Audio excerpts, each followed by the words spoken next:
Hello, Awesomes again. How are we doing? All right, let's talk about the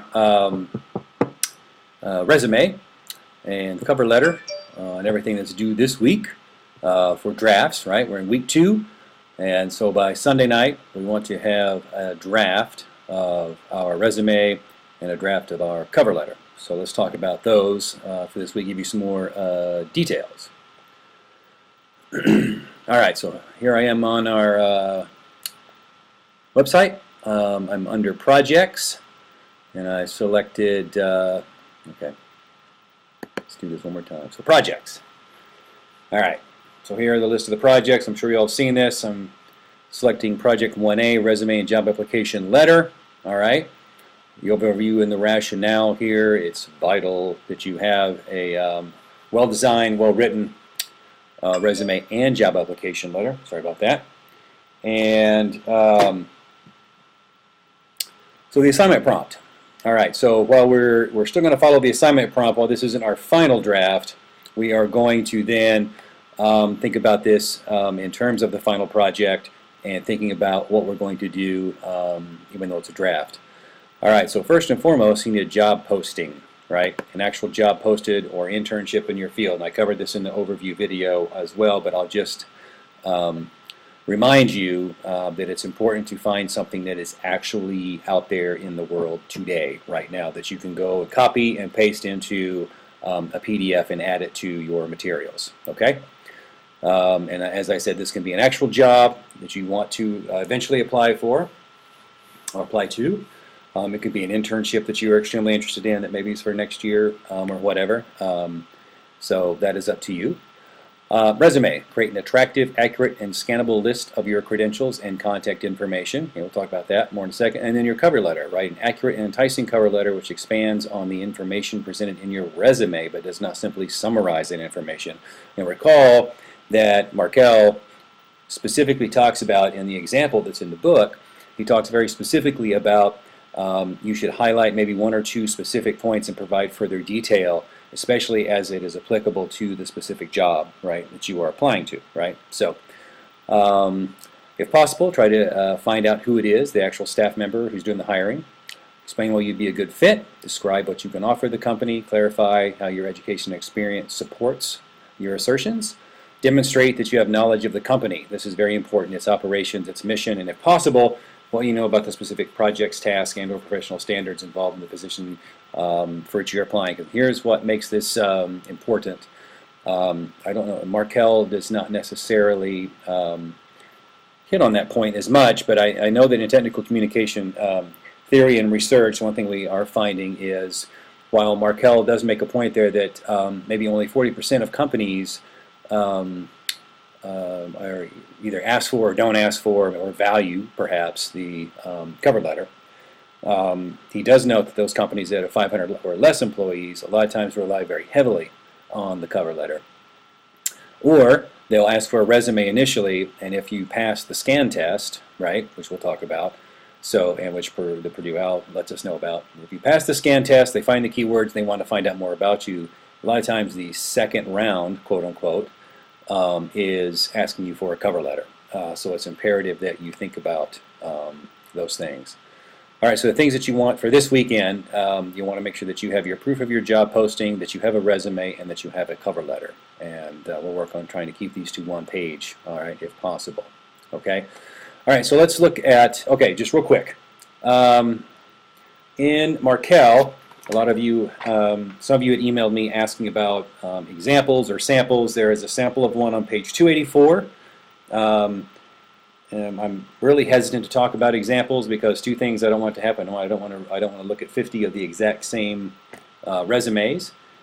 And 2 or B, I don't want you to use a pre-formatted.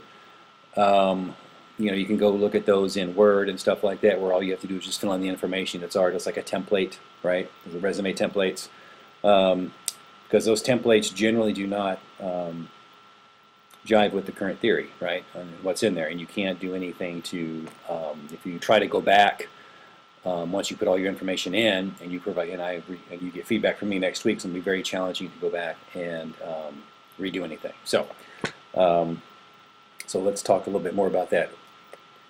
So let's look at a resume, another sample, which I probably will regret, but let's look at it anyway.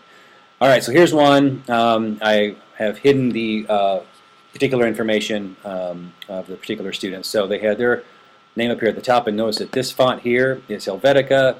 This font here is Times New Roman. We have here again Helvetica. Then we have Times New Roman in italics here. All right, we have Helvetica Bold. All right, this is it's actually Helvetica Bold objective student name, right? So what are we talking about here?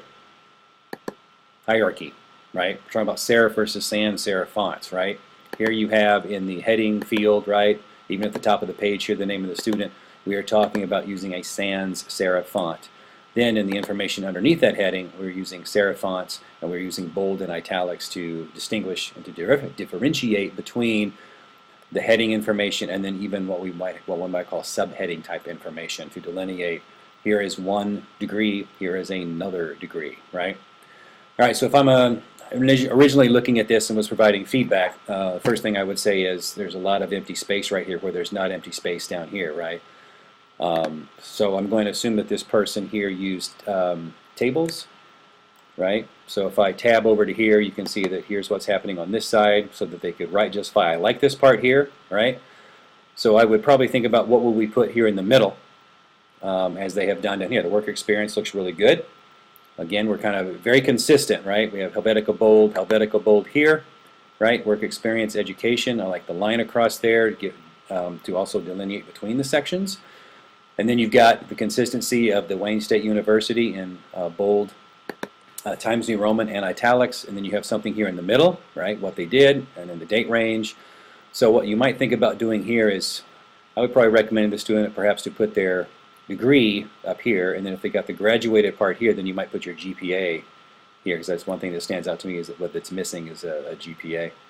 Or you put Wayne State University here, maybe you put English Technical Communication, then you put Master of Arts here, maybe Bachelor of Science here, put Computer Science underneath Wayne State University here, and then again over here you might put your current GPA. And then here again, notice this planned, hosted, assisted, performed, taught, planned, graded, reported, right?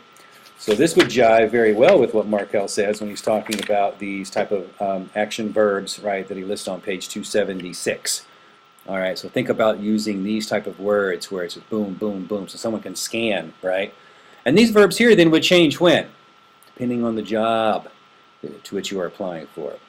And then we have an incompleted section here, work performed. I still like the consistency of the balance, the active white space. This is not just passive right here, it's actively left here, right, for these things to go. This seems a little passive to me, which I just addressed. Here was the proposal. It was a graduate course project. So where work performed, or this might be relevant coursework or relevant coursework performed maybe. And then here's a spot here where I'm assuming that the student was about to put, again, using some of these action verbs right here, maybe list a couple of things. The awards, not a big deal to me. All right, I don't think in this particular, depending on what they were, there again, if this was something that really was keen or dependent on awards, I may or may not do this. I may turn just the skills, or you might have a little bit, because this education, this is looking more like a chronological, but depending on the job, skills, depending on what you're applying to, maybe a little bit more apropos here. All right, so those are things to think about. All right, I'm going to put myself back up here in the middle. All right, and again, so I'll put there'll be a space by this week, by Friday, for you to post by Sunday your drafts on our website here. Okay. So look for that, and I'll post that again. That'll be in your particular CRN. So you'll have discussion one, week 1 discussion post, week 2 discussion post, and then there'll be a week 2 peer review resume, or I'll title something that's very obvious to what it is. Okay. All right. So I've gone over that. Make sure you find a job, an actual job posting, right? Put your resume together in response to that particular job posting, and then finally write a cover letter that is specific to that job posting. And those will be your drafts. We'll post those this week, and then we will all be looking at the drafts and responding as usual to 2 of your fellow students' posts. All right. Okay, I think that's it for me for the majority of this week. But please do let me know if there's more that I can do for you. I wish you all a most wonderful week. Take care. Bye.